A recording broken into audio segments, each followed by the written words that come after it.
I was browsing through the comments on a video by Lacey Green about some issues involved with obesity and sex when I ran across this little gem by a twit by the name of All Funny TV. Quote, "I really hate fat people. Why can't they just learn to stop overeating and start exercising? Is that cake really so important to them that they would rather shorten their lifespan for it?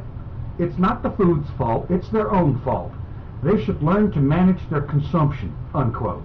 I got a news flash for you, All Funny TV. It ain't just all about how much you eat. It ain't just about stopping the eating and starting the exercise. There's a whole lot of factors. There's a whole lot of reasons why people become overweight in the first place. In my own case, I ended up overweight because I had a lifetime of bad habits combined with, as I got older, I became less active. And also I developed some medical problems that made for more problems. I'm diabetic, and that makes for more problems. Then there's stress. And I know you said in another comment that stress just makes people eat. Well, you know, some people do eat because of stress. But on the other hand, stress also inhibits the ability to lose weight. It makes weight loss efforts that much more difficult. The more stress you have, the less likely you are going to be able to lose weight easily, if at all. And let me tell you something. Deciding to hate somebody because they're fat is bullshit. You think it's wrong for a person to be fat? Well, you're right. It is.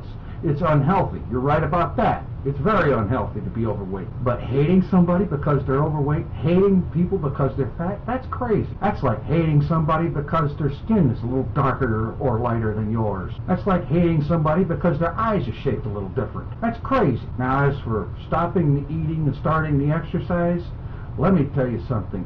I did just exactly that some considerable time ago after my wife died. You see, it didn't take any kind of a doctor to tell me her weight in excess of 370 pounds was a contributing factor in her death. I'm well aware of that. And I've been since then trying to do something about my own weight and having a hell of a time doing it. And let me tell you something there, Mr. All Funny TV. For your information and for the information of any other fat haters out there, let me give it to you straight.